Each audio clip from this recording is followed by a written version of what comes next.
अब हम इसकी थोड़ा सा डिजाइनिंग के ऊपर चलते हैं और देखते हैं इसका हेडर कैसे तैयार करना है, किस तरह से हमने जो है इसके अंदर बाकी सारी चीजें अप्लाई करनी है और बूटस्ट्रैप को कैसे इसमें ऐड करना है। बाकी फिर कैटेगरी और टैग्स वगैरह पर बाद में काम करेंगे। अब हमने रिएक्ट के अंदर बूटस्ट्रैप को इंस्टॉल करना है, तो ये वेबसाइट है, रिएक्ट बूटस्ट्रैप लिखेंगे तो आपके पास ये वेबसाइट आ जाएगी। इसका लिंक भी मैं दे दूंगा। यहाँ पे इसे कॉपी कर लेते हैं। एक तो रिएक्ट बूटस्ट्रैप को इंस्टॉल करना, दूसरा सिंपल बूटस्ट्रैप को, और हम यहाँ पर आ जाते हैं। इसके बाद यहाँ पर हम इसे क्लोज कर देते हैं। CMD जो हमारे पास पहले चल रहा है इसको Ctrl+C किया, रोक दिया, और जो पावर शेल है इसको मैं डिलीट कर देता हूँ।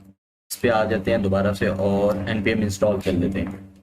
ये जैसे इंस्टॉल हो जाते हैं फिर हमने इन्हें इंपोर्ट करना होता है app.js के अंदर। तो ये हमारे पास इंस्टॉल हो चुके हैं। यहाँ पे हम दोबारा से सर्वर को स्टार्ट भी कर लेते हैं। npm स्टार्ट लिखता हूँ और ये index.js की फाइल के अंदर आऊँगा। एक तो ये चीज़ रिमूव कर देनी है क्योंकि रिएक्ट जो अपडेट हुई है उसमें ये चीज़ें नहीं हैं, तो इसे मैं एक ही लाइन में कर देता हूँ। एक ही लाइन में आ गया। और यहाँ पे हमने इंपोर्ट करना है बूटस्ट्रैप को, बूटस्ट्रैप, ठीक है। और यहाँ पे गिटहब कोपायलट मुझे खुद ही दे देता है, आपने इस तरह लिख लेना import Bootstrap dist css Bootstrap min.css, आपने ये सारा लिख लेना है और इससे बूटस्ट्रैप जो है आपके जो रिएक्ट का प्रोजेक्ट है उसके अंदर इंपोर्ट हो जाएगी। और देन हमने ये क्या करना है, सोर्स के अंदर एक कंपोनेंट का फोल्डर बना लेते हैं और कंपोनेंट के अंदर हम जो है एक फाइल बनाएंगे कंपोनेंट्स के अंदर, साइट हेडर, इसका नाम रख देता हूँ साइट हेडर .js, RAFCE को लगा दिया। और यहाँ पे सिंपल साइट हेडर लिखा है, यहाँ पर कुछ भी नहीं। और यहाँ पे हम क्या करते हैं, इसको कॉल करवाना है app.js के अंदर। अब हमें ये हर एक पेज से अबव नजर आना चाहिए, मतलब हर एक पेज के ऊपर, चाहे हम कैटेगरी के पेज पे हैं, चाहे हम किसी एक सिंगल पोर्टफोलियो के पेज पे हैं, कहीं पर भी है ये हमें नजर आना चाहिए। तो उसके लिए क्या करना है, आपने राउट से पहले इसे डिफाइन करना है, ठीक है, राउटर के अंदर। और राउट से पहले यहाँ पर हम क्या करेंगे, साइट हेडर को कॉल करवा लेंगे, साइट हेडर और साइट हेडर यहाँ पे इंपोर्ट भी हो चुका होगा। ये रहा साइट हेडर इंपोर्ट हो चुका है, इसको सेव करते हैं।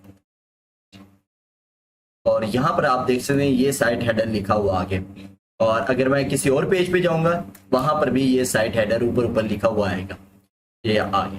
अब इसको क्रिएट करते हैं बूटस्ट्रैप की मदद से कि खूबसूरत बनाते हैं। और ये मैं इसको रिमूव कर देता हूँ और यहाँ पे पहले सिंपल एक खाली टैग ले लूंगा और इस टैग के अंदर जो है मैं एक, अब यहाँ पर इसके अंदर हमने इस्तेमाल करना है नैप बार। अब जो हमने इंपोर्ट किया था रिएक्ट बूटस्ट्रैप को, उसका ये हमारे पास टैग है नैप बार, इसको यूज करेंगे। इसको मैं क्लोज भी कर देता हूँ और जितना भी हमारे पास हेडर होगा वो सारा इसके अंदर होगा, नैप बार।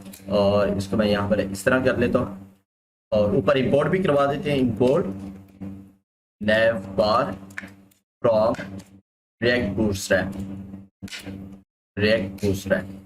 ये इंपोर्ट हो गया। और यहाँ पे हम स्टिकी का इस्तेमाल करेंगे, स्टिकी टॉप का क्या मतलब है कि जब हम स्क्रॉल करें पेज पे, यहाँ पे अगर हम स्क्रॉल करें या हमारे पास फॉर एग्जांपल ये टेक्स्ट अगर बढ़ जाता है, हाइट बढ़ जाती है और ये हेडर छुप जाता है, और अगर स्क्रॉल करने पर हम कहेंगे कि इसको ये टॉप पे रहे, ये हमें नजर आता रहे, चाहे हम पेज के एंड पे भी है हमारा हेडर हमें नजर आता रहे, तो इसलिए हम यूज करते हैं ये नैप बार स्टिकी टॉप पे रुक जाएगा। अब यहाँ पर हमें वो कह रहे हैं कि जो आपने टैग इस्तेमाल किया नैप बार बड़े बी के साथ, वो कहीं पर नहीं है रिएक्ट बूटस्ट्रैप के अंदर। और यहाँ पर उसने सारे बताए हैं पॉसिबल एक्सपोर्ट कौन कौन से हैं। तो यहाँ पर वो बता रहा है नैप बार बी छोटा, वो कहता है इस्तेमाल करें। तो यहाँ पे मैं बी छोटा इस्तेमाल कर लूंगा और यहाँ पर भी बी छोटा इस्तेमाल करेंगे और ये फिर वर्क करेगा। अब एरर नहीं आएगा हमारे पास। कहाँ है ये वाला नैप बार, और एंड में जाएंगे, ओके हो गया। अब ये इशू सॉल्व हो गया। अब यहाँ पर देख सकते हैं ये रिएक्ट बूटस्ट्रैप लिखा हुआ आ रहा है, यहाँ पर आप अपनी मर्जी का टेक्स्ट लिख सकते हैं। और अब हमने इस्तेमाल करना है नैप बार टॉगल को, जो कि जब हमारी स्क्रीन छोटी हो तो वो टॉगल बन जाए हमारा मेन्यू, और अगर बड़ी होती है तो वो एक्सपेंड कर जाए। तो नैपबार डॉट टॉगल और इसके अंदर एरिया कंट्रोल, और यहाँ पर जो भी आप यूज करेंगे रिस्पॉन्सिव नैपबार नैव, और वही हमने आगे मैं आपको बताऊंगा, वहीं पर आपने भी इसे इस्तेमाल करना है। तो इसको नैपबार डॉट टॉगल, नैपबार डॉट कोलैप्स हमने इस्तेमाल करना होता है। और आईडी में लाजमी तौर पे जो यहाँ पे आपने एरिया कंट्रोल के अंदर दिया है वही चीज़ यहाँ पर देनी है, रिस्पॉन्सिव नैपबार। और उसके बाद यहाँ पर हमने क्या करना है, इसको नैपबार कोलैप्स को एंड करना है। नैपबार कोलैप्स एंड हो गया, और इसके अंदर हमने अपने मेन्यूज बताने, जो भी हमारा मेन्यू होगा, जो कैटेगरी होगी वो सारी इसके अंदर बताएंगे, वो भी रिमूव कर दें। और ये आ गया नैपबार टॉगल, और ये कोलैप्स आ गया, और कोलैप्स के अंदर हमारे मेन्यूज आएंगे जो भी हम बनाना चाह रहे हैं। तो उसके लिए नैव, अकेला नैव का टैग इस्तेमाल करना होता है। नैव का टैग इस्तेमाल करने के बाद उसके अंदर आपने इस्तेमाल करना होता है नैव डॉट लिंक। तो नैव डॉट लिंक के होम का अगर लिंक लगाना है, नैव डॉट लिंक लिखेंगे एच रेफरेंस होम पे, और उसके बाद जो भी बनाना चाह रहे हैं यहाँ पे, अगर हम बनाना चाह रहे हैं टैग का, या फिर हम बनाना चाह रहे हैं वेब का, तो यहाँ पे मैं लिख देता हूँ वेब, और यहाँ पे भी हैश टैग, अभी मैं इसको कहीं भी राउट नहीं करवा रहा तो हैश टैग लगा देता हूँ। इसी तरह से नेक्स्ट निकल लाता हूँ मोबाइल का, नेक्स्ट आ जाएगा डिज़ाइन, बल्कि क्लाउड और डेस्कटॉप वगैरह, ये हमने बना लिया। और अब इसको जो है हमने यहाँ पे नैप बार तो किया था, लेकिन बाकी चीज़ें वो कहता है नैव नहीं आपने इंपोर्ट किया था, तो यहाँ पे हम नैव को इंपोर्ट कर लेते हैं। नैव इंपोर्ट हो गया। अब किसी और चीज़ का एरर भैया नहीं है, कोई भी एरर। और इस पर चलते हैं, और यहाँ पर आप देख सकते हैं ये होम, वेब और मोबाइल और क्लाउड, ये सारी चीज़ें आ गई हमारे पास। और बैकग्राउंड अभी सारा कुछ सेट हो जाएगा, आपको सारा स्क्रीन ज़बरदस्त नज़र आएगी। अब यहाँ पर जो है हमारे पास एक इशू, वो इशू तो नहीं, बल्कि हमने क्या करना है, ये जो इसके साथ है इसको राइट साइड पे लेके जाना है। तो राइट साइड पे लेके जाने के लिए आपने क्या करना है, नैप बार के अंदर पहले तो इस्तेमाल करना है, यहाँ पर हम थोड़ा सा पैडिंग शेडिंग इस्तेमाल कर लेते हैं। तो यहाँ पे नैप बार के अंदर क्लास देंगे, क्लास में अब बूटस्ट्रैप के अंदर जब आपने पैडिंग देनी होती है तो पी का वर्ड यूज करते हैं। और पैडिंग किस तरफ देनी है, अगर तो सब तरफ देनी है तो पी अकेला ही यूज होगा। अगर आप किसी एक स्पेसिफिक पार्ट में या टॉप और जो है ना हॉरिजेंटल वर्टिकल वगैरह देना चाह रहे हैं तो पी वाई लिखूंगा, तो वाई की सूरत मतलब वर्टिकल में पैडिंग आएगी। वर्टिकल में कितनी पैडिंग चाहिए, 1 से 5 के दरमियान, ये आप नंबरिंग दे सकते हैं। ये नंबरिंग दे दी। और उसके बाद यहाँ पे जो नैपबार डॉट कोलैप्स है, यहाँ पर आपने एक क्लास नेम इस्तेमाल करना है। असल में बूटस्ट्रैप मतलब रिएक्ट जेएस में यहाँ पर जो क्लास होता है वो क्लास नेम के साथ इस्तेमाल होता है। यहाँ पर भी हम इसे क्लास नेम कर देते हैं, और उसके बाद यहाँ पर हम इस्तेमाल करेंगे सिंगल, और इसे करेंगे जस्टिफाई कंटेंट एंड, कि हमारा जो कंटेंट है वो एंड में चला जाए, जस्टिफाई हो। और यहाँ पर देखते हैं ये एंड में आ चुके हैं। अब आप देख रहे होंगे ये जब इस पे होवर जाता है तो इसके आखिर में ये ब्रैकेट्स आ रही है। ये हमने जो CSS इंपोर्ट की थी, यहाँ पर हम CSS को थोड़ा सा एक्सप्लोर कर लेते हैं। और ये है शुरू में मैंने 2 फ़ॉन्ट्स इंपोर्ट किए, और उसके बाद ये रूट, मतलब ये ऐसे वेरिएबल्स हैं जिनको अपनी पूरी CSS में मैं कहीं भी इस्तेमाल करना तो मैं इस्तेमाल कर सकता हूँ। ये वेरिएबल के तौर पे मैंने बना के रख लिए। तो प्राइमरी कलर कौन सा होगा, सेकेंडरी कलर कौन सा होगा, इस सारे कलर्स यहाँ पर डिफाइन करती हैं। उसके बाद कि यहाँ पे ये मैंने पूरे डॉक्यूमेंट में जब आपने कोई भी चीज़ अप्लाई करनी होती है तो इस तरह से स्टैटिक दे के अप्लाई कर लेते हैं। स्क्रॉल बार आपको नजर नहीं आ रही क्योंकि मैंने छुपा दी है। ये अगर मैं कट करता हूँ और सेव करता हूँ तो यहाँ पे स्क्रॉल बार आ जाएगी। अगर तो टेक्स्ट नीचे जा रहा हूँ, टेक्स्ट हमारा मुकम्मल वेबसाइट के हिसाब से है, तो मैं इसकी हाइट थोड़ी सी बढ़ा देता हूँ ताकि हमें स्क्रॉल बार नजर आए। ये देखिए स्क्रॉल बार आ गई। लेकिन अगर मैं यहाँ से स्क्रॉल बार को हटाना चाह रहा हूँ तो ये इस तरह से आप हटा सकते हैं। और ये कुछ मैंने उन क्लासें बनाई हैं प्राइमरी कलर के लिए। जब भी हमें बैकग्राउंड में प्राइमरी कलर चाहिए अपने वाला, अपनी थीम का, तो मैंने यहाँ पे उसका नाम रखा है बीजी प्राइमरी कलर, क्लास नेम रखा हुआ है, और उसमें वेरिएबल प्राइमरी कलर, और उसको इम्पोर्टेंट कर दिए कि मुझे इम्पोर्टेंटली चाहिए ये कलर। तो यहाँ पे इम्पोर्टेंट का मतलब होता है कि आपने कोई भी कलर या कोई भी चीज़ आप उसके ऊपर अब राइट करना चाह रहे हैं, आप चाह रहे हैं यही चीज़ अप्लाई हो, तो आप इम्पोर्टेंट का टैग एट्रीब्यूट इस्तेमाल कर लेते हैं। और इस तरह से हम अपने रूट के जो भी वेरिएबल्स होते हैं, जितने भी प्रॉपर्टीज होती हैं, उनको कॉल करवाते हैं कि यहाँ पे ये वाला कलर या यहाँ पर ये वाली प्रॉपर्टी अप्लाई हो जाए। तो बैकग्राउंड में हमने प्राइमरी कलर लगा दिए कहाँ पे, जहाँ पे ये क्लास में अप्लाई करूंगा। इसी तरह से सेकेंडरी कलर में सेकेंडरी कलर लगा दिए। इसी तरह से ये सॉन मैंने सारे काम किए हैं, मतलब secondary colour, text colour, text के लिए टेक्स्ट सेकेंडरी कलर लिखा हुआ है, टेक्स्ट प्राइमरी कलर लिखा हुआ है, इसको आप एक्सप्लोर कर सकते हैं। उसके बाद जो बॉडी का बैकग्राउंड कलर है वो मैंने F1 F1 F1 रख दिया। अगर मैं इसको ब्लैक करना चाहता हूँ तो 000 कर दूंगा तो ये ब्लैक हो जाएगा बैकग्राउंड कलर। अब यहाँ पर हमारे पास जो बैकग्राउंड कलर वो अप्लाई नहीं हो रहा, क्योंकि यहाँ पर लगा हुआ है बूटस्ट्रैप के जो क्लास है वो अप्लाई हुई पड़ी है। अगर मैं इस पर क्लिक करता हूँ, यहाँ से बॉडी को सिलेक्ट करता हूँ, तो यहाँ पे मुझे बता रहा है कि ये बॉडी के ऊपर जो बैकग्राउंड कलर है वो यहाँ से लगा हुआ है इस फाइल से। तो अगर मैं चाहता हूँ मेरे वाला कलर लग जाए तो यहाँ पे आपने आके इम्पोर्टेंट कर दें। इम्पोर्टेंट करेंगे, इससे क्या होगा, बैकग्राउंड कलर चेंज हो जाएगा। ये देखिए बैकग्राउंड कलर चेंज हो गया। और जो टेक्स्ट कलर है अगर उसको भी चेंज करना है तो यहाँ पे कलर लिखें और जो भी कलर देना चाह रहे हैं वो कलर दे दें। तो यहाँ पे ये भी डार्क ही है तो हम इसको FF कर लेते हैं।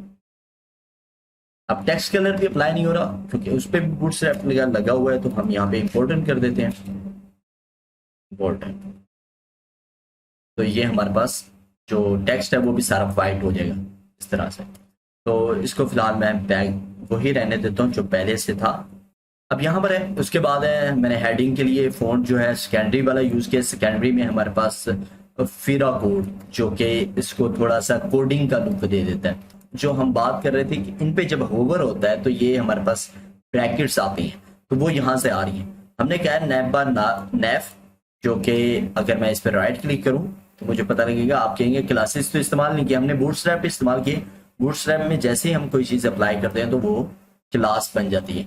अब यहाँ पर मैं अगर इसको सिलेक्ट करूंगा तो यहाँ पे मुझे बता देगा, ये देखिए नैप बार नैफ की क्लास है और उसके अंदर मैंने कहा कि ए के ऊपर, उसके अंदर यहाँ पे नैप बार नैफ के अंदर AR है।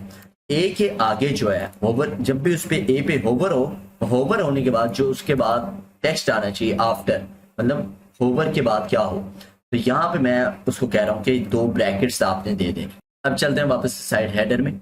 और अब यहाँ पे हमें चाहिए वो कैटेगरीज जो हमने स्ट्रैपी के अंदर बनाई थी, मतलब हमने कैटेगरीज बनाई हुई थी। हम चाह रहे हैं वो सारी कैटेगरीज यहाँ पर आ जाए और API से आए, GraphQL की API की मदद से आए, ये ना हो कि हम यहाँ पर खुद लिखें।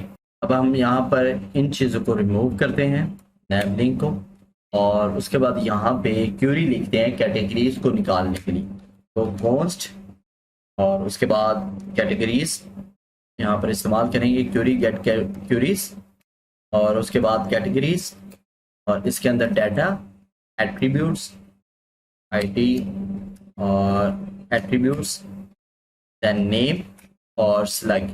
यहाँ पर हमने स्लग भी लिया हुआ था, हम स्लग भी ले लेते हैं, स्लग, और ब्रैकेट्स बंद करते हैं। ये ब्रैकेट्स सारी बंद हो गई और इसमें हमारी सारी क्यूरी आ जाएगी।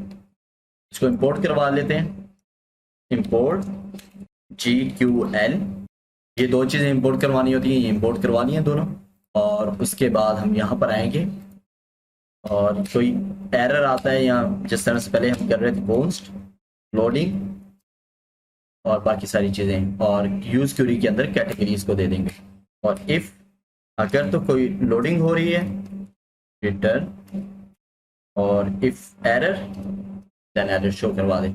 और अगर सब कुछ हो गया है तो क्या करें, यहाँ पे हमारे पास, यहाँ पर हमने आइटम सारी शो करवाने थे, तो हम यहाँ पर एक मैप चलाएंगे। तो मैप चलाने के लिए हम ये इस्तेमाल करेंगे ब्रैकेट्स, और इसके अंदर हम उसी तरह से जैसे पहले कर रहे थे, डाटा डॉट डाटा करके, तो यहाँ पे data dot categories dot data, तो यहाँ पर हम लिखेंगे data dot categories dot data dot map. ये जो पहले मैं समझा चुका सारी चीज़ें। और उसके बाद हमने क्या करना है, यहाँ पे ये 2 दफ़ा ब्रैकेट ओपन हो रही है, 2 दफ़ा क्लोज कर ली, और 1 दफ़ा हमारे पास यहाँ पे ये आगे, और इसको हम नीचे ले आते हैं। अब इसके अंदर हमने क्या करना है, अपना जो नैव लिंक है वो सारी यहाँ पे देनी है हमने। अब जिस तरह से पहले नैव लिंक के अंदर हमने इस्तेमाल किया था, यहाँ पर नैव लिंक में ले लेता हूँ, नैव लिंक ले लिया, और यहाँ पे हमने की देनी होती है जब आइट्रेशन चल रही होती है, मतलब अरे चल रही है, या जिसको कह लें लूप चल रही है, तो हमने लाजमी तौर पे रिएक्ट के अंदर एक की देनी होती है कि इसकी यूनिक आईडी क्या है। तो आइटम डॉट आईडी कर देंगे आइटम, और ये आईडी यहाँ से आ जाएगी, हर एक आइटम की आईडी आ जाएगी। और इसी तरह से उसको यूआरएल दे दिया है कैटेगरी स्लैश, और जो भी उसका स्लग होगा वो उसे मिल जाएगा। जैसे कि हमने यहाँ पे एक राउट बनाया था कैटेगरी, और उसके बाद हमने कहा था एक आईडी आएगी, तो अब हम स्लग नहीं आईडी को यूज करेंगे यहाँ पे फिलहाल। आइटम डॉट एट्रीब्यूट्स आईडी, और इसी तरह से यहाँ पे एट्रीब्यूट डॉट नेम आ जाएगा। ओके हो गया, और ये हमारे पास बन गया। इसको कंप्लीट करता हूँ, और उसके बाद यहाँ पर देख सकते हैं web desktop mobile cloud script जो हमने बनाई थी वही सारी आ गई। और जब इस पे क्लिक करूंगा ये उस पेज पे ले जाएगा। लेकिन यहाँ पे एक इशू आ रहा है, और वो इशू ये है कि जब भी मैं किसी कैटेगरी पे क्लिक करता हूँ ये मेरे पेज को रीलोड कर देता है, और जबकि रिएक्ट में इस तरह से होता नहीं है कि आप जब भी आप किसी लिंक पर क्लिक करें तो पेज लोड करें। तो यहाँ पे हमने बूटस्ट्रैप की मदद से ये लिंक क्रिएट किया था, जिसकी वजह से वो जो है इसको रीलोड कर रहा है। तो यहाँ पर अगर आप बूटस्ट्रैप को यूज कर रहे हैं तो आप यहाँ पे लिंक के बजाय लिंक कंटेनर का टैग इस्तेमाल करते हैं। तो लिंक कंटेनर हम इस्तेमाल करेंगे, तो लिंक कंटेनर को यहाँ पे इंपोर्ट करा लेते हैं। पहले तो उसके लिए डिपेंडेंसी एक इंस्टॉल करनी है। यहाँ पे लिखते हैं npm install react Router bootstrap, react Router bootstrap, इसको इंस्टॉल कर लेंगे और उसके बाद यहाँ पर इसको इंपोर्ट करवा लेंगे। इंपोर्ट, तो जब तक इंस्टॉल होगी हम इंपोर्ट कर लेंगे लिंक कंटेनर, और उसके बाद फ्रॉम रिएक्ट राउटर बूटस्ट्रैप।